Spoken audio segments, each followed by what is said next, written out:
नमस्कार विद्यार्थी मित्रांनो, मी हितेश बिरलाल तायडे पुन्हा माझ्या युट्यूब चॅनल तुमचं हार्दिक स्वागत करतो। तर मग मित्रांनो, जवळजवळ खूप दिवसापासून मी ठिकाणी तुम्हाला युट्यूब चॅनल ते भेटणार आहे। याचं कारण आहे काय मित्रांनो, की जवळजवळ या 3-4 दिवसापूर्वी माझी तब्येत खूप खराब होती, त्यामुळे मला थोडा बोलताना त्रास होत होता। त्यामुळे या ठिकाणी मी कुठले लेक्चर अपलोड केले नाही। तर मित्रांनो, या ठिकाणी आपण अर्थशास्त्र हा विषय सुरू केलेला आहे, त्यानंतर हिस्ट्री हा विषय सुरू केला आहे। परंतु भरपूर मुलांची या ठिकाणी पहिली मला मागणी अशी आली की सर, अर्थशास्त्र या विषयामध्ये तयारी कशी करावी। ठीक आहे, लेक्चर आपला अपलोड होत आहे, लेक्चरला चांगला या ठिकाणी तुम्हाला व्ह्यू मिळत आहे, चांगला लाईक मिळत आहे, चांगला कमेंट मिळत आहे। परंतु मुलांच्या ठिकाणी मला पहिल्यांदा सांगण्याला की सर, नेमका अर्थशास्त्र या विषयाची तयारी कशी करायची, या विषयाला कुठले टॉपिक अतिशय महत्वाचा आहे तो या ठिकाणी डिस्कस करणं अतिशय आवश्यक आहे। तर मित्रांनो, आजच्या लेक्चरमध्ये मी तुम्हाला या ठिकाणी अर्थशास्त्र या विषयाची तयारी कशी करायची, कुठल्या विषयात किती कुठल्या या ठिकाणी टॉपिकला किती महत्व आहे आणि आयोगाचा पेपर या ठिकाणी मी आणलेला आहे आणि या ठिकाणी डिस्कस सुद्धा आपण करणार आहे की पेपर सॉल्व्ह कसे करायचं। ओके, हे लेक्चर थोडं लेटली होईल मित्रांनो, थोडं मोठं होईल, पण या ठिकाणी अतिशय महत्त्वाचं लेक्चर आहे, त्यामुळे लक्ष देणं अतिशय आवश्यक आहे। ओके, त्या ठिकाणी मित्रांनो, अर्थशास्त्र या विषयावर आपण या ठिकाणी सुरुवात केली तर अतिशय सर्वात पहिलं जे टॉपिक आहे ते टॉपिक आहे मूलभूत संकल्पना। लक्षात ठेवा, मूलभूत संकल्पना, बेसिक इन्फॉर्मेशन। मूलभूत संकल्पना टॉपिक जर विचार केला तर या टॉपिक वरती सुद्धा बेसिक प्रश्न विचारतात की पहिल्यांदा लक्षात ठेवा मित्रांनो, की मागच्या लेक्चरच मी अपलोड केला आहे की अर्थव्यवस्थेमध्ये आर्थिक व्यवहार म्हणजे काय, आर्थिक व्यवहार म्हणजे काय, की ज्याला आपण म्हणतो इकॉनॉमिकल ऍक्टिव्हिटी। आर्थिक व्यवहार म्हणजे काय, ज्याला आपण म्हणतो इकॉनॉमिकल ऍक्टिव्हिटी। याच्यामध्ये या ठिकाणी लक्षात ठेवा की इकॉनॉमिकल ऍक्टिव्हिटी मध्ये कुठली गोष्ट येतं जे अतिशय महत्वाचं आहे। लक्षात ठेवा, उत्पादन। ओके, त्याच्यानंतर आपण जर विचार केला उत्पादन, त्यानंतर वितरण ज्याला आपण डिस्ट्रीब्युशन म्हणतो, त्यानंतर आपण जर विचार केला तर विनिमय ज्याला आपण एक्सचेंज म्हणतो, आणि त्यानंतर आपण जर विचार केला तर उपभोग, कंजम्पशन। या 4 प्रकारच्या व्यवहाराला आर्थिक व्यवहार असे म्हणतात। इकॉनॉमिकल ऍक्टिव्हिटी म्हणजे काय असं तुम्हाला एमपीएससी प्रश्न विचारला मित्रांनो, हे 4 गोष्टी लक्षात ठेवा, उत्पादन, विभाजन म्हणजे वितरण, विभाजन किंवा वितरण, त्यानंतर विनिमय आणि उपभोग, या 4 प्रकारच्या आर्थिक व्यवहार असे म्हणतात। इकॉनॉमिकल ऍक्टिव्हिटी विचारलं तर हे लक्षात ठेवा, यावरती हे महत्वाचं आहे। त्यानंतर आपण जर विचार केला तर या ठिकाणी उत्पादनाची साधने कोणते, सोर्सेस कुठले, त्या ठिकाणी लक्षात ठेवा की 4 या ठिकाणी उत्पादन साधने आहेत। कुठले, भूमी, त्यानंतर श्रम, भूमी, श्रम, उद्योजकता आणि त्यानंतर भांडवल। लक्षात ठेवा, हे 4 भूमी, श्रम, उद्योजकता, भांडवल हे काय आहे, उत्पादनाची साधने। तुम्हाला सोर्सेस विचारलाय का आर्थिक विचारलाय, इकॉनॉमिकल ऍक्टिव्हिटी आर्थिक व्यवहार विचारले असतील तर हे 4 साधने लक्षात ठेवा, उत्पादन, वितरण, विनिमय, उपभोग किंवा आपण म्हणतो विभाजन, हे या ठिकाणी लक्षात ठेवणं आवश्यक आहे। जर तुम्हाला साधने विचारले असतील तर साधनेमध्ये भूमी, श्रम, भांडवल आणि उद्योजकता हे लक्षात ठेवणं अतिशय आवश्यक आहे। तर मित्रांनो, या टॉपिकवर आपण जर विचार केला तर यावरती विकसित अर्थव्यवस्था म्हणजे काय असते, विकसनशील अर्थव्यवस्था म्हणजे काय असते, त्यानंतर यामध्ये प्रकार विचार केला, अर्थव्यवस्थेचे प्रकार जर आपण विचार केला तर याच्यामध्ये उत्पादन साधनाच्या मालकीनुसार तुम्हाला साधने माहिती पडले की हे साधने आहे। उत्पादन साधनाच्या मालकीनुसार अर्थव्यवस्थेचे 3 प्रकार आहे, ज्यामध्ये समाजवादी अर्थव्यवस्था, मिश्र अर्थव्यवस्था, त्यानंतर भांडवलशाही अर्थव्यवस्था, समाजवादी अर्थव्यवस्था आणि मिश्र अर्थव्यवस्था, 4 अर्थव्यवस्था येतात, ते सुद्धा अतिशय महत्वाचं आहे। त्यानंतर विकासानुसार अर्थव्यवस्थेचे प्रकार, तर विकासानुसार अर्थव्यवस्थेचे 2 प्रकार आहे, विकसित अर्थव्यवस्था आणि विकसनशील अर्थव्यवस्था। त्यानंतर विचार केला मित्रांनो तर अतिशय महत्वाचं गोष्ट म्हणजे तो कुठला, तर या ठिकाणी क्षेत्रानुसार अर्थव्यवस्थेचे प्रकार। तर क्षेत्रानुसार अर्थव्यवस्थेचे या ठिकाणी एकंदरीत 5 प्रकार पडतात। किती प्रकार पडतात, 5, आणि हे 5 प्रकार तुम्हाला माहिती पाहिजे आवश्यक आहे, कारण याच्यावर सुद्धा आयोगामध्ये हमखास प्रश्न आलेला असतो, त्यामुळे हे लक्षात ठेवणं अतिशय महत्वाचं आहे। ओके, तर त्यामध्ये पहिल्यांदा लक्षात ठेवा की एकच जीव जास्त लेक्चर लेट घेऊ शकतो, ऊस। तर लक्षात ठेवा की प्राथमिक क्षेत्र प्राथमिक क्षेत्र म्हणजे असं क्षेत्र की ज्या क्षेत्रामध्ये एखादी वस्तू आपण तयार केल्यानंतर लगेच यूज करतो, ज्याला आपण नैसर्गिक क्षेत्र म्हणतो, ज्याला आपण शेती क्षेत्र म्हणतो, ज्यामध्ये वनसंपत्ती, ज्यामध्ये खनिज संपत्ती, ज्यामध्ये मासे, त्याच्यामध्ये ऊस घेतलं, कुठलंही घ्या त्या ठिकाणी लक्षात ठेवा की ऊस काय प्राथमिक क्षेत्र. मग ऊसापासून आपण काय तयार करू तर साखर. ज्या वेळेला कुठल्याही पहिल्या वस्तू प्रक्रिया करून आणि द्वितीय वस्तू सेकंड तिला आपण द्वितीय वस्तू असे म्हणतात, जसं साखर. ओके. तिसरा लक्षात ठेवा की पाणी पुरवठा. तर पाणी पुरवठा सुद्धा एक पाणी आपल्या घरामध्ये डायरेक्ट नाही आलाय, या ठिकाणी आपण पाईपलाईन लावलाय म्हणजे पाणी पुरवठा सुद्धा द्वितीय म्हणतात ते. बांधकाम सुद्धा द्वितीय म्हणतात ते लक्षात ठेवा की द्वितीय क्षेत्र. त्यानंतर आपण जर विचार केला की तृतीय क्षेत्र, तृतीय मध्ये काय तर सर्व सेवा. मग आपण काय करू वाहतूक. मी या ठिकाणी साखर घेतली, साखर तयार केली, साखर काय करू वाहतूक म्हणजे ट्रान्सपोर्ट. लक्षात ठेवा की सेवा म्हणजे सर्व्हिस सेक्टर, ज्यामध्ये बँकिंग सेवा, रेल्वे सेवा, पोलीस सेवा, विमान सेवा, वाहतूक सेवा, व्यापार सेवा, टेलिफोन सेवा, मोबाईल सेवा हे सर्व सेवा म्हणतात. त्या ठिकाणी चतुर्थ म्हणजे काय की ज्याला आपण म्हणतो R&D. R&D म्हणजे काय रिसर्च अँड डेव्हलपमेंट आणि IT information technology. Research and development आणि इन्फॉर्मेशन टेक्नॉलॉजी म्हणजे काय माहिती तंत्रज्ञान आणि या ठिकाणी संशोधन विकास याचा समावेश चतुर्थामध्ये होतो. मग यामध्ये कोण कोण, यामध्ये डॉक्टर, वकील, इंजिनियर हे लोक समजतात. तुम्हाला एमपीएससी ने विचारलं असेल की वकील सेवा, बघा सेवा शब्दाला असेल तर डायरेक्ट तृतीयात टाकून द्यायचा. डॉक्टर सेवा विचारला असेल डायरेक्ट तृतीयात टाकून द्यावं. की डॉक्टर विचारला असेल, वकील विचारला असेल तर हे चतुर्थात टाकणं अतिशय आवश्यक आहे. आणि त्यानंतर आहे शेवटचं पंचम सेवा. लक्षात ठेवा पंचम म्हणजे काय समाजातील सर्वोच्च निर्णय घेणाऱ्या ज्या संस्था असतात, ज्या सुप्रीम पॉवर यांच्याकडे असतात, त्या सर्वांना पंचम सेवेमध्ये होतात. मग पंचम सेवेमध्ये कोण कोण होतं तर इस्रो पंचम सेवेमध्ये येते, RBI पंचम सेवेमध्ये येते. त्यानंतर सरकार घेते, मीडिया घेते. तर हे सुद्धा अतिशय आवश्यक आहे. तर हे करणं अतिशय आवश्यक आहे. त्यामुळे टॉपिक क्रमांक फर्स्ट जो आहे हा अतिशय महत्वाचा आहे. या टॉपिक क्रमांक फर्स्ट वरती जो आयोगाचा पेपर आहे 2019 चा ग्रुप सी चा पेपर आहे, या ग्रुप सी च्या पेपरामध्ये या टॉपिक क्रमांक फर्स्ट वरती टॉपिक व प्रश्न आले. तर बघा या ठिकाणी आयोगाने प्रश्न विचारलाय अ गट आणि ब गट जुळलेला प्रश्न विचारलाय. अ गट आणि ब गट. तर बघा अ गटामध्ये व्यवसाय दिलाय की कुठले कुठले व्यवसाय आहे आणि ठिकाणी व्यवसायाचे प्रकार दिलेले आहे. ओके. तर अ गटामध्ये पहिले दिलाय वकील. बघा तुम्ही सांगा वकील हा जर शब्द आला असेल तर हा एक चतुर्थामध्ये जाते, हे लक्षात ठेवा. तुम्ही सांगितलंय वकील. दुसरं वाहतूक म्हणजे ट्रान्सपोर्ट. तिसरं पिठाची गिरणी. पिठाची गिरणी काय केलाय की मशिनरी जोड या ठिकाणी पिठाची गिरणी तयार झाली म्हणजे ऑफकोर्स ते द्वितीय मध्ये जाणार पिठाची गिरणी.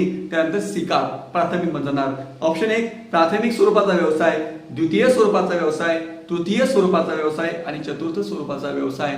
लक्षात ठेवा की वकील काय चतुर्थ सेवेमध्ये, वाहतूक काय तृतीय सेवेमध्ये, पिठाची गिरणी काय द्वितीय सेवेमध्ये आणि शिकार काय प्राथमिक सेवेमध्ये. ग्रुप सी चा हा पेपर आहे. त्या ग्रुप सी च्या पेपर मध्ये या ठिकाणी आयोगाने हा प्रश्न विचारला होता. अतिशय सोपा हा प्रश्न होता, परंतु जर तुमची कन्सेप्ट क्लिअर असेल तर 100% तुम्हाला हा प्रश्न सोपा गेला असता. त्यामुळे टॉपिक क्रमांक पहिला जो अतिशय महत्वाचा आहे मूलभूत संकल्पना हा व्यवस्थित करणं अतिशय महत्वाचं आहे. तर याला सुद्धा हमखास एक प्रश्न दरवर्षी येतो. दुसरा टॉपिक आपण जर विचार केला अतिशय महत्वाचा टॉपिक आहे तो म्हणजे नॅशनल इन्कम. त्याला आपण म्हणतो राष्ट्रीय उत्पन्न.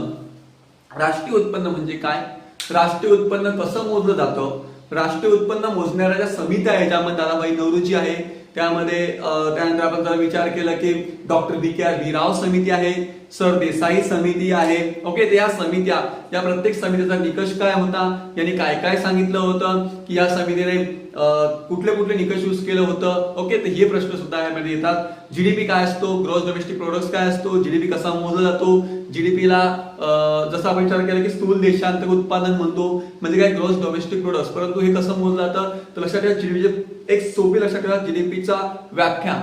जीडीपी म्हणजे काय देशाच्या भौगोलिक सीमेच्या अंतर्गत तयार होणाऱ्या अंतिम वस्तू आणि सेवांचा समावेश हा जीडीपी मध्ये केला जातो. अंतिम म्हणजे फायनल जे वस्तू असतात, वस्तू फक्त फायनल इथे लक्षात ठेवा अंतिम वस्तू असतील तो या ठिकाणी जीडीपी मध्ये मोजला जातो देशाच्या भौगोलिक सीमेच्या अंतर्गत. जे तुम्हाला नॅशनल इन्कम टॉपिक तुम्हाला शिकवेल त्या डिटेल मध्ये तुम्हाला येईल की कसं असतं हे. ओके. या ठिकाणी जीडीपी काय असतो, एनडीपी काय असतो, एनएनपी काय असतो आणि त्यानंतर आपण जर विचार केला जीएनपी काय असतो तर हे सुद्धा अतिशय महत्व याचा प्रश्न आहे विचारतो. दरवेळेस तुम्ही बघितला असणार प्रश्न विचारतात की जीडीपी काय असतो, जीएनपी काय असतो, त्यानंतर एनडीपी काय असतो आणि त्यानंतर एनएनपी काय असतो. बघा मित्रांनो की जीडीपी म्हणजे काय देशाच्या भौगोलिक सीमाच्या अंतर्गत तयार होणाऱ्या वस्तू. समजा भारतामध्ये एक्झाम्पल 10,000 रुपयाच्या वस्तू तयार झाल्या आहेत, ओके.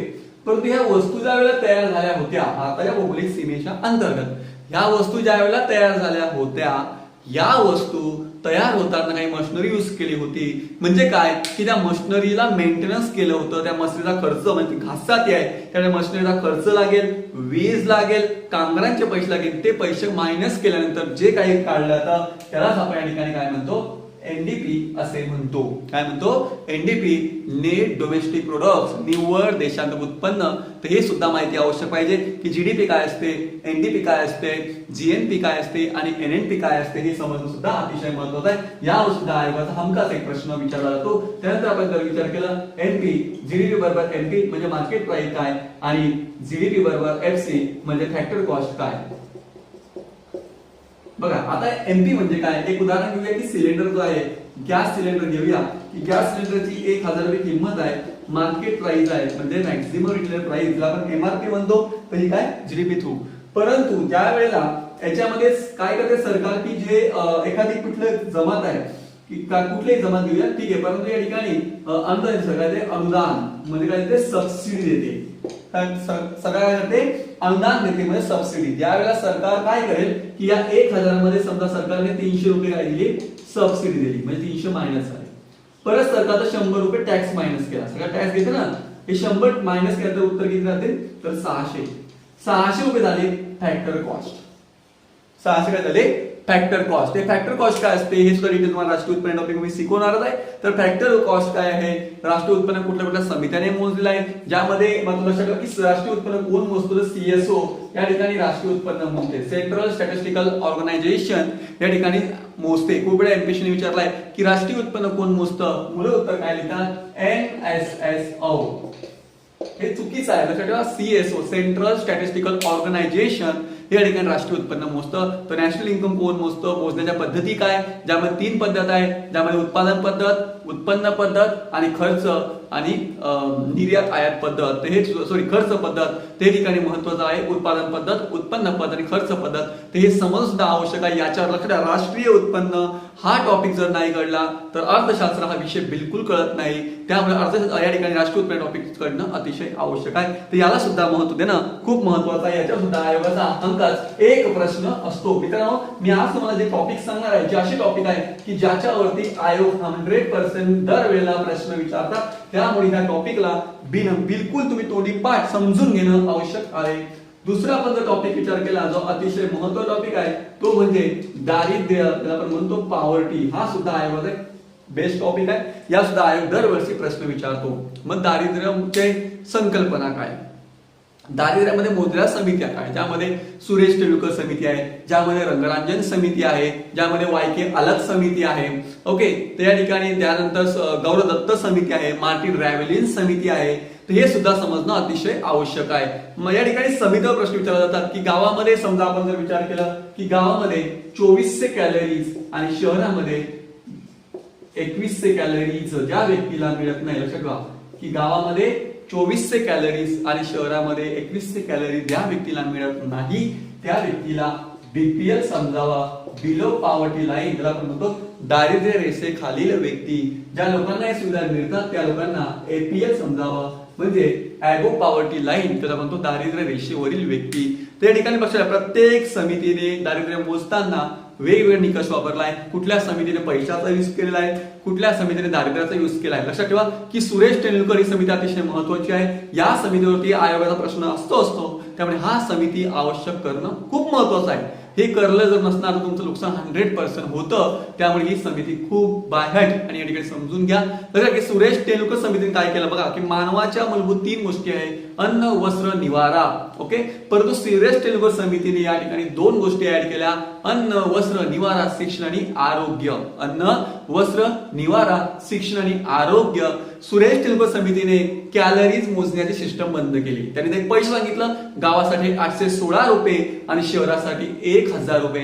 म्हणजे जो व्यक्ती एका महिन्यामध्ये गावामध्ये 816 रुपये खर्च करू शकत नाही, जो व्यक्ती शहरामध्ये 1000 रुपये खर्च करू शकत नाही, त्या व्यक्तीला दारिद्र्य रेषेखाली झालेली व्यक्ती बीपीएल समजावा, तर असं या ठिकाणी दारिद्र्यावरती प्रश्न विचारला तर अतिशय महत्त्वाचा प्रश्न विचारतात, ज्यामध्ये एमआरपी काय, एमआरपी म्हणजे काय असते, मॉडिफाईड रिकॉर्ड पिरियड काय असतो, एमएमपी काय असतं, हे सर्व सुद्धा समजणं अतिशय आवश्यक आहे. त्यामुळे दारिद्र्य हा टॉपिक सुद्धा समजणं अतिशय आवश्यक आहे. तर बघा या ठिकाणी मागच्या वर्षी जो पेपर झाला आहे आयोगाचा, ज्याला आपण म्हणतो PSI STI आणि असिस्टंट, या पेपरामध्ये आयोगाचा हा प्रश्न आलेला होता सुरेश तेंडुलकर या समितीवरती, आणि या प्रश्नावरती मुलांनी खूप मोठ्या प्रमाणात ठिकाणी कन्फ्युजन केलं आणि त्याच्यामुळे मुलांना हा प्रश्न ऍक्च्युअली समजलाच नाही आणि त्याच्यामुळे या ठिकाणी मुलांचं हा प्रश्न रॉंग झाला. त्यामुळे अतिशय महत्त्वाचा हा प्रश्न आहे, तर लक्ष द्या. या ठिकाणी आपण बघूया की नेमका हा प्रश्न कसा होता आणि हा प्रश्न आपण कसं या ठिकाणी सॉल्व्ह करायला पाहिजे होता. बघा मित्रांनो, पहिला प्रश्न विचारलाय 2019 ची PSI STI असिस्टंटची ही परीक्षा आहे. तुम्हाला माहिती असेल की या ठिकाणी 11 ऑक्टोबरला PSI STI असिस्टंटची एक्झाम होणार आहे. अतिशय महत्त्वाचा हा पेपर आहे. त्यामुळे बघूया की दारिद्र्य मापनासंदर्भात तेंडुलकर समितीचे सूचना केल्या आहेत. बघा समजून घ्या. पहिलं, उष्मांकधारित दारिद्र्य रेषेच्या संकल्पनेपासून दूर जाणे, म्हणजे तेंडुलकर समितीने कॅलरीज या ठिकाणी मोजण्याचं नाही सांगितलंय. तर पहिला ऑप्शन हे म्हणताय, त्यामुळे ऑफकोर्स पहिला ऑप्शन राईट आहे. तुम्हाला सांगितलं की त्याने कॅलरीज सांगितलं नाही, त्यामुळे पहिला ऑप्शन 100% राईट आहे. दुसरं काय म्हणतो, दारिद्र्याचे अंदाज मापन करण्यासाठी वेगवेगळ्या वस्तू गटासाठी वेगवेगळे संदर्भ कालावधी विचारात घेतले. सांगितलंय की अंडेसाठी काय घ्यायचं, भाजीसाठी काय घ्यायचं, हे ठिकाणी वेगळा घेतलाय. त्यामुळे सेकंड सुद्धा राईट आहे. आणि थर्ड आहे की शिक्षण आणि आरोग्य केलेल्या व्यक्तीचा खर्चात त्याने समावेश केला. मी सांगितलं की शिक्षण आणि आरोग्य आणि समावेश केला. वरीलपैकी कुठलं विधान बरोबर आहे? AC बरोबर, वरील सर्व बरोबर, AB बरोबर आणि BC बरोबर. तर लक्षात ठेवा, वरील सर्व बरोबर या ठिकाणी महत्वाचं आहे. ABC हे तिघी या ठिकाणी बरोबर अतिशय महत्वाचं आहे. तर हे सुद्धा समजणं अतिशय आवश्यक आहे. तर या ठिकाणी आपण एवढं डिस्कस करणार आहोत. पुढे या ठिकाणी आपण डिटेल पेपर कसा सॉल्व्ह करायचा इकॉनॉमिक्सचा, ज्यामध्ये ग्रुप C चा पेपर, ग्रुप B चा पेपर आणि राज्यसेवेचा पेपर, हे सुद्धा आपण डिस्कस करणार आहे. फक्त आपण या ठिकाणी आज टॉपिक वरती जाऊया की कुठले टॉपिक किती महत्वाचे आहे आणि कसे प्रश्न यावरती विचारले जातात. ओके, तर दारिद्र्य हा टॉपिक सुद्धा अतिशय महत्वाचा आहे. त्यामुळे या टॉपिकला सुद्धा कुठे या ठिकाणी निग्लेक्ट करायचं नाही. पुढचा आपण जर टॉपिक विचारला तर तो आहे RBI, reserve bank of India. RBI हा टॉपिक सुद्धा अतिशय महत्वाचा आहे. RBI ची स्थापना कधी झाली, RBI चे पहिले गव्हर्नर जनरल कोण होते, RBI चे पहिले गव्हर्नर जनरल जर विचारले तर ऑसबॉर्न अर्कल स्मिथ हे RBI चे पहिले गव्हर्नर जनरल. परंतु प्रश्न असा विचारलाय की RBI चे पहिले भारतीय गव्हर्नर जनरल, उत्तर येईल CD देशमुख. ज्यावेळेला आयोग हा प्रश्न विचारते त्यावेळेला मुलं 100% चुकी करतात. मुलं काय करतात, डायरेक्ट लिहितात CD देशमुख. पण लक्षात ठेवा प्रश्न काय विचारलाय की RBI चे पहिले गव्हर्नर विचारला असेल तर ऑसबॉर्न अर्कल स्मिथच आन्सर येईल. परंतु भारत हा शब्द वापरला असेल तर उत्तर लिहायचं CD देशमुख. तर लक्षात ठेवा प्रत्येक एक शब्द सुद्धा तुमचा आन्सर चुकू शकतो. त्यामुळे एका शब्दाला, भारताला एक महत्वाची गोष्ट आहे. ओके, तर हे लक्षात ठेवा. RBI ची स्थापना कधी झाली, RBI चे पहिले मुख्यालय होतं कुठं, कोलकात्याला होतं. त्यानंतर 1911 मध्ये मुख्यालय 1937 मध्ये मुख्यालय मुंबई या ठिकाणी हलवण्यात आलं. RBI ची स्थापना 1 एप्रिल 1935 रोजी करण्यात आली. RBI 4 कार्यालय चेन्नई, दिल्ली, मुंबई आणि कोलकाता आहेत. त्या ठिकाणी 4 कार्यालय. RBI बद्दल डिटेल या ठिकाणी लेक्चर बनवलाय, ते तुम्ही बघू शकतात या ठिकाणी. तर या ठिकाणी RBI ची स्थापना, ओके, RBI चे कार्य कुठले आहे, ज्यामध्ये RBI चे संख्यात्मक साधने कुठले आहे, ज्यामध्ये RBI संख्यात्मक साधने म्हणजे ते संख्या आहे. कुठले कुठले, बँक दर, रेपो दर, रिव्हर्स रेपो दर, CRR, SLR, MSF, नंतर MSS. हे RBI ची साधने आहे, ते RBI चे संख्यात्मक साधने. गुणात्मक साधने काय, कर्जाचे रेशनिंग करणे. त्यानंतर आपण जर विचार केला की कर्जाचे रेशनिंग करते RBI. नंतर काय तुझा भाव करतं. ओके, त्यानंतर काय करतं की कर्ज वाटताना या ठिकाणी एखाद्या गोष्टीला चांगलं महत्व, दुसऱ्या गोष्टीचं कमी महत्व. हे संख्यात्मक गुणात्मक साधने काय हे समजणं अतिशय आवश्यक आहे. RBI चे कार्य काय, RBI भारताची सर्वोच्च मध्यवर्ती बँक आहे. हिच्याशिवाय कुठल्याही देशामध्ये, कुठल्याही म्हणजे एरियामध्ये नवीन बँक स्थापन करता येत नाही. हिच्या परवानगीशिवाय कुठलीही बँक या ठिकाणी नवीन ब्रँचेस शाखा स्थापन करू शकत नाही. हीच काय तर फॉरेनर बँक सुद्धा याची परवानगी घेणं अतिशय आवश्यक आहे. तर हे सुद्धा समजणं अतिशय आवश्यक आहे. CRR काय असतो, SLR काय, रेपो रेट काय, कसा मोजला जातो, बेस निकष काय, जो या ठिकाणी मागच्या वर्षी राज्यसेवेला PSI STI ला प्रश्न विचारला, बेस निकष काय असतो, बेस निकष म्हणजे काय काय मोजलं जातं ते सुद्धा समजणं अतिशय आवश्यक आहे. ज्याला आपण बेसिक निकष स्वित्झर्लंड या ठिकाणी बेसल तयार झालं ते सुद्धा समजणं अतिशय आवश्यक आहे. तर RBI टॉपिक सुद्धा करणं अतिशय महत्वाचं आहे. यावर सुद्धा 100% एक प्रश्न याशिवाय राहत नाही. त्यामुळे RBI हा टॉपिक सुद्धा करणं अतिशय आवश्यक आहे. दुसरा आपण जर विचार केला तर सार्वजनिक वित्त, त्याला आपण म्हणतो अर्थसंकल्प, बजेट. अर्थसंकल्पाची नेमकी स्थापना कोण केली?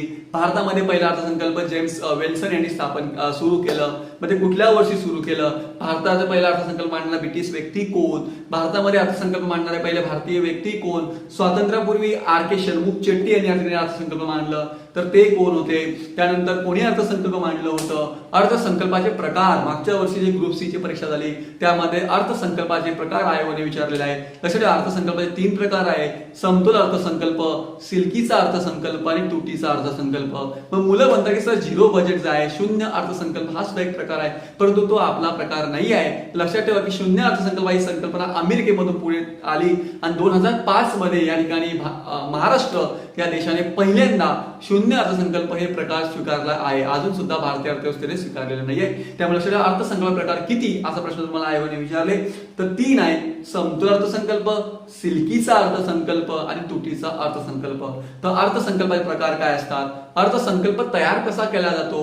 अर्थसंकल्प तयार करण्यासाठी कुठल्या समित्या मदत केली जातात? अर्थसंकल्प तयार करण्यासाठी कुठल्या, जसं की ऑगस्ट, नोव्हेंबर, डिसेंबर काय प्रोसिजर केली जाते तर ते समजणं अतिशय आवश्यक आहे. अर्थसंकल्प तुटी कुठल्या आहे, ज्यामध्ये महसुली तूट काय असते, भांडवली तूट काय असते, त्यानंतर विचार केला तर राजकोषी तूट काय असते, अर्थसंकल्पीय तूट काय असते, प्रभावी महसुली तूट काय असते, महसुली तूट काय असते ते समजणं अतिशय आवश्यक आहे. बघा महसुली तूट म्हणजे काय की या ठिकाणी तुम्हाला फक्त महसुली तूट समजून देतो. बघा की महसुली तूट म्हणजे काय की सरकारला टॅक्स करत म्हणजे टॅक्स करून आपल्या म्हणजे गव्हर्नमेंटला टॅक्स पासून इन्कम मिळतं. टॅक्स सोडून इथे इन्कम ज्यामध्ये गव्हर्नमेंटच्या कंपन्या असतील, गव्हर्नमेंटचे बिझनेस असतील, गव्हर्नमेंटच्या कुठल्या समजा रेल्वे असतील त्या ठिकाणी गव्हर्नमेंटला इन्कम मिळतं. त्याला पण तू करेल तर उत्पन्न कर सोडून तर टॅक्स सोडून. लक्षात ठेवा की महसुली जमा, समजा की या ठिकाणी गव्हर्नमेंटकडे महसूल जमा केली झाली 1000, किती झाली 1000 आणि खर्च काय महसुली खर्च. या ठिकाणी गव्हर्नमेंट काय करते? योजनावर खर्च करते, बिगर योजनावर खर्च करते. नंतर गव्हर्नमेंट नोकरी आपण जे लोक काम करतात त्यांचा पगार देतो, त्यांची सॅलरीज देतात, तर तो खर्च मायनस केला. समजा एक्झाम्पल करू की भारताचा या ठिकाणी 1200 रुपये खर्च झाला. किती खर्च? 1200. म्हणजे काय झालं की जमेपेक्षा खर्च जास्त झाला आणि ज्या वेळेला जमेपेक्षा जास्त खर्च होतो त्याला तूट निर्माण होते, तिला आपण म्हणतो महसुली तूट. महसुली तूट म्हणजे काय तर महसुली जमेपेक्षा महसुली खर्च जास्त झाला असेल तर तिला महसुली तूट असे म्हणतात. मग भांडवली जमा की भांडवली जमा म्हणजे काय? लक्षात ठेवा की या ठिकाणी एखादी कंपनी, समजा भारत सरकारने 2012 मध्ये एक कंपनी स्थापन केली, ज्या कंपनीला 1000 रुपये लागले. परंतु 1000 रुपये ज्या वेळेला कंपनी स्थापन केली तिला 1000 लागले, परंतु या कंपनी फ्युचर्स मध्ये समजा 2020 आहे, 2020 मध्ये कंपनीला या ठिकाणी 2000 इन्कम झालं म्हणजे जमा झाली. ओके, पण खर्च किती केला कंपनीला? 24 रुपये खर्च केला. म्हणजे काय? भांडवली खर्च. म्हणजे काय? कंपनीने नाही म्हणजे देशाने खर्च काय केला? कंपनी या ठिकाणी नवीन खर्च केला. म्हणजे काय की या ठिकाणी कुठली कंपनी स्थापन केली, कुठली मशिनरी विकत घेतली, कुठलं यंत्र विकत घेतलं, कुठलं टेक्नॉलॉजी विकत घेतली. म्हणजे काय? देशाचा खर्च झाला. म्हणजे मशिनरीवरती त्याला आपण म्हणतो कॅपिटल, भांडवलावरती तो किती आला? 2400. म्हणजे किती? 400 रुपये मायनस म्हणजे तूट. याला काय म्हणतो आपण? भांडवली तूट. मग भांडवली तूट म्हणजे काय? भांडवली जमा मायनस भांडवली तूट. ज्या वेळेला भांडवल जमेपेक्षा भांडवली तूट खर्च जास्त असेल त्याला आपण भांडवली तूट असे म्हणतात. आणि दोघी मिळून जे तयार होते तिला म्हणतो आपण अर्थसंकल्पीय तूट, राजकोषीय तूट. म्हणजे काय?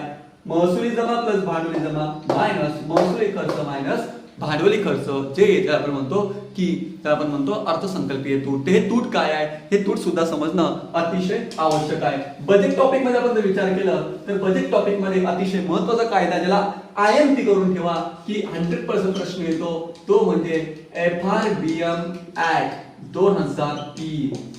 IMP VIP काही करा, प्रत्येक पेपरामध्ये एक ते प्रश्न येतो. FRBM act, fiscal responsibility budget management act 2000 चा कायदा आहे जे रंगरांजन समिती स्थापन केली होती याच्या संदर्भामध्ये. तर हे सुद्धा आत करणं अतिशय आवश्यक आहे. त्यामुळे FRBM ऍक्ट काय आहे हे सुद्धा समजणं अतिशय आवश्यक आहे. पुढचा आपण जर टॉपिक विचार केला तर balance of trade and balance of payment, ज्याला आपण म्हणतो व्यापार तोल आणि व्यवहार तोल.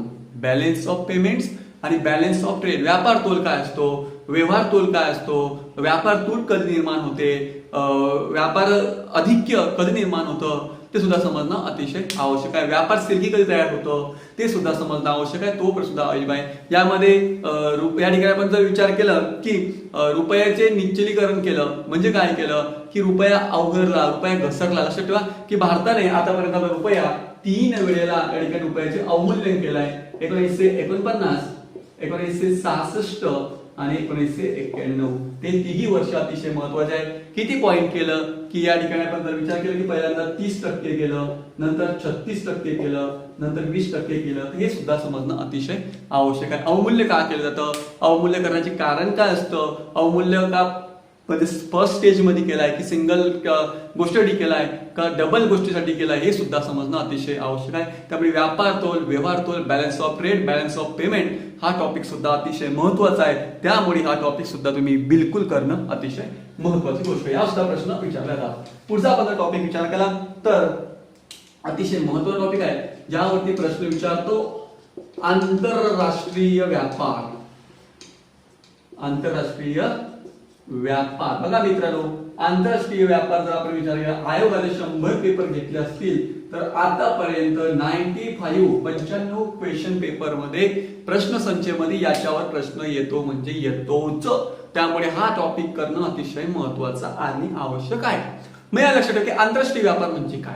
मग या ठिकाणी भारत कुठल्या देशाकडून आयात करतो, भारत कुठल्या देशाला निर्यात करतो, भारत कुठल्या चायनाहून सर्वात जास्त आयात करतो, कुठली वस्तू भारत जास्त आयात करतो, कुठली वस्तू भारत जास्त निर्यात करतो. सॉफ्टवेअर आपण विचार केलं की सेवा, सर्व्हिस असतं, सेवा आपण या ठिकाणी युकेला म्हणजे या ठिकाणी युनायटेड किंगडम युकेला या ठिकाणी आयात करतो, सॉरी युएसला, पहिले युएसला करतो, अमेरिका, त्यानंतर युकेला करतो. तर ते सुद्धा अतिशय महत्वाचं आहे. तर आयात कुणाला करतो, निर्यात कुणाला करतो, सोने किती आयात करतो, पेट्रोलियम किती आयात करतो, मूल्यवान धातू किती आयात करतो, ते हे सुद्धा समजणं अतिशय आवश्यक आहे. तर आंतरराष्ट्रीय व्यापारावर सुद्धा हे अतिशय महत्वाचं आहे. एफडीआय, फॉरेन डायरेक्ट इन्व्हेस्टमेंट, भारतामध्ये सर्वात जास्त एफडीआय पूर्ण केलेली आहे, ज्यामध्ये मॉरिशस पहिला बघतो, सिंगापूर आहे, नेदरलँड आहे, हाँगकाँग आहे, जपान आहे. तर हे देश काय आहे, हे किती या ठिकाणी इन्व्हेस्टमेंट केलं आहे. एफडीआय म्हणजे फॉरेन डायरेक्ट इन्व्हेस्टमेंट, एफपीआय म्हणजे या ठिकाणी फॉरेन पार्टिसिपेट इन्व्हेस्टमेंट, या ठिकाणी पार्टिसिपेट करून या ठिकाणी इन्व्हेस्टमेंट केलं जातं. ते सुद्धा समजणं अतिशय आवश्यक आहे. आंतरराष्ट्रीय व्यापार हे सुद्धा समजणं अतिशय आवश्यक आहे. यावर सुद्धा 100% आयोगाचा एक प्रश्न असतो म्हणजे असतो. बघा मागच्या वर्षी जो PSI STI पेपर 2019 यावर प्रश्न विचारला आयोगाने की भारताच्या आयातीत भागीदारी देशांचा 2016-17 वर्षातील आयात भागीदारी महत्वानुसार क्रम लावा. पहिला ऑप्शन आहे की चीन, सौदी अरेबिया, UAE, USA, दक्षिण कोरिया, इंडोनेशिया, इराक. पहिला ऑप्शन.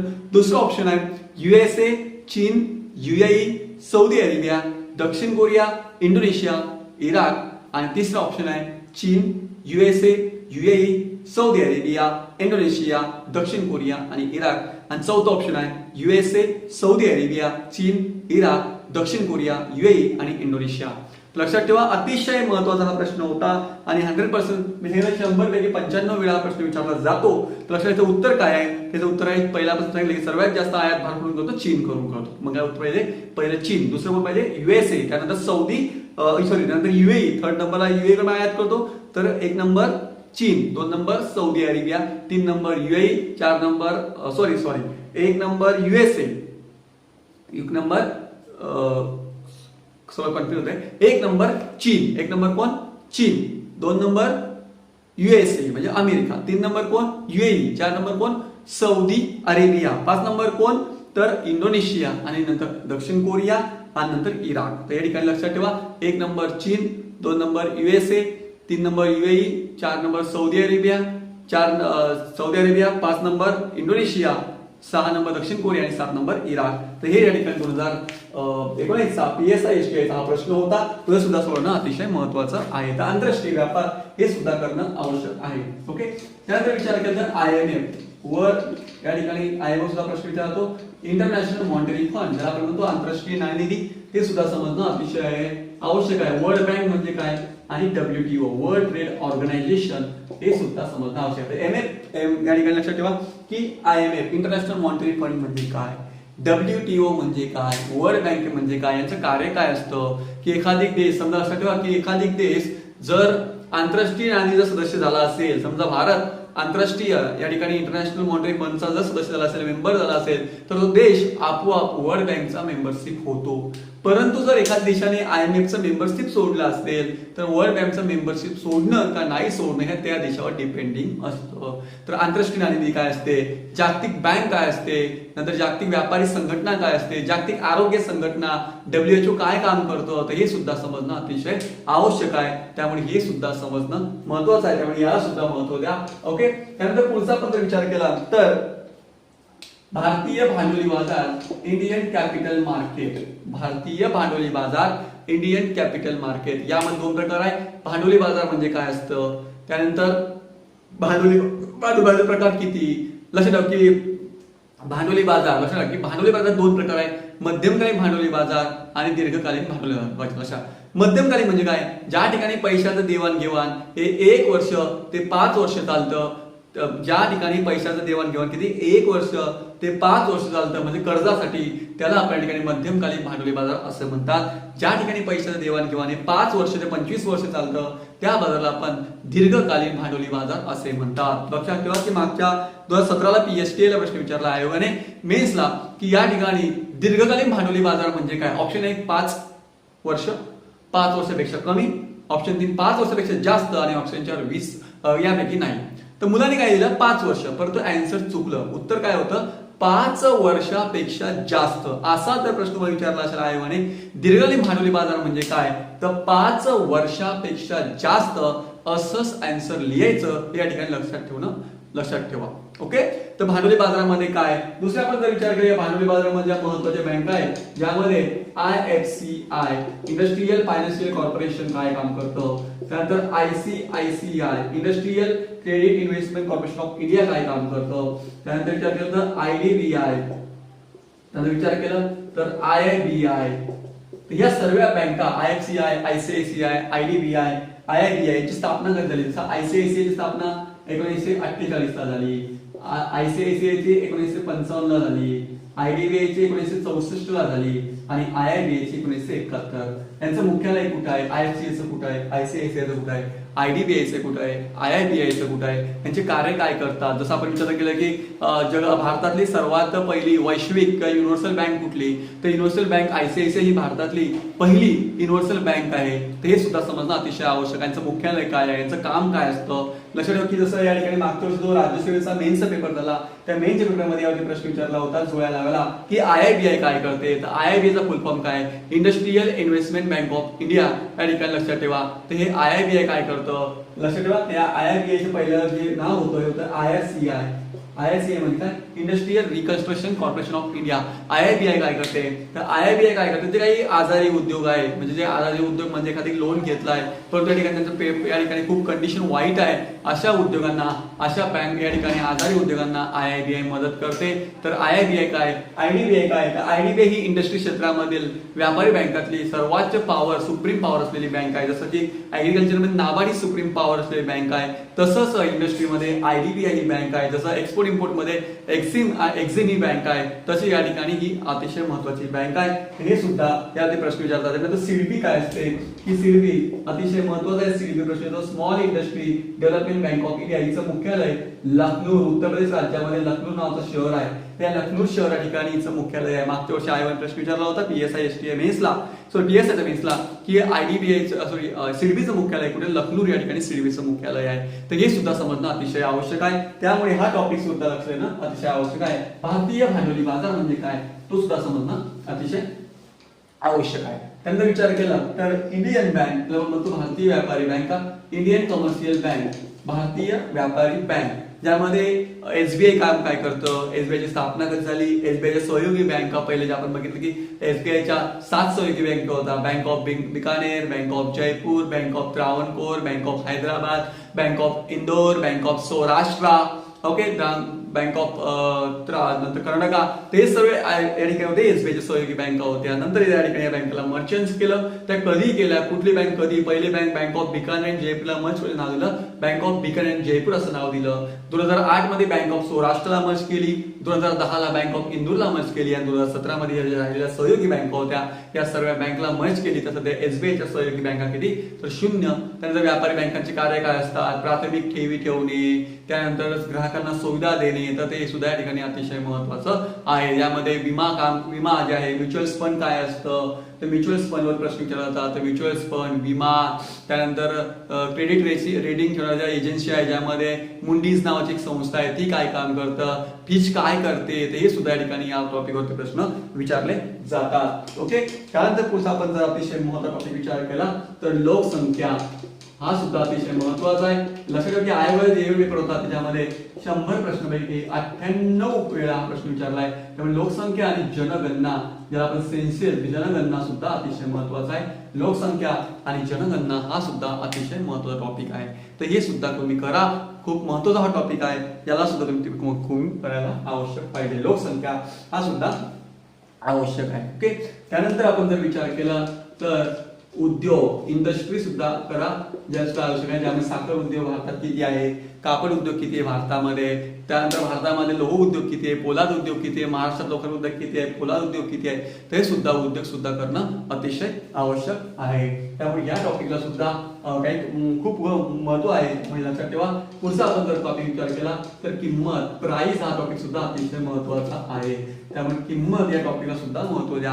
किमती का वाढतात, किमती का कमी होतात, किमती वाढणे म्हणजे नेमकं काय असतं, किमती वाढण्याची कारणे काय असतात, किमती वाढण्यासंदर्भात प्रत्येक शास्त्रज्ञाचं काय काय मत आहे, अर्थशास्त्राच्या त्या ठिकाणी काय काय निकष दिलेले आहे, ते सुद्धा किमती हे टॉपिक, प्राइस सुद्धा अतिशय महत्वाचा टॉपिक आहे. त्यामुळे तुम्ही किंमत या टॉपिकला सुद्धा दुर्लक्ष न करता हा टॉपिक सुद्धा करणं अतिशय आवश्यक आहे. त्यामुळे या टॉपिकला सुद्धा पुढचा आपण जर विचार केला इंडियन न्यू पॉलिसी धोरण, इंडियन इकॉनॉमिकल न्यू पॉलिसी धोरण, त्याला आपण विचार करतो की भारताचे आर्थिक सुधारणा, त्यानंतर एलपीजी धोरण, लिबरलायझेशन, प्रायव्हेटायझेशन, ग्लोबलायझेशन, उदारीकरण, खाजगीकरण, जागतिकीकरण ही काय संकल्पना आहे, ही भारतामध्ये कशी स्वीकारली, त्यानंतर भारताच्या उद्योगामध्ये काय काय चेंजेस झालं, तर ही टॉपिक सुद्धा अतिशय महत्वाचा आहे. एलपीजी, उदारीकरण, खाजगीकरण आणि जागतिकीकरण हा सुद्धा टॉपिक तुम्ही करायला पाहिजे. त्यामुळे हा टॉपिक सुद्धा अतिशय महत्वाचा हा टॉपिक आहे. ओके, जे तुम्हाला अतिशय महत्त्वाचं टॉपिक आहे ते ऑलरेडी मला सांगितलेले आहे. आता करंट संदर्भात काय करायला पाहिजे, खूप वेळा मुलं मला प्रश्न विचारतात की सर करंट संदर्भात इकॉनॉमिक्स काय करायला पाहिजे. बघा मित्रांनो,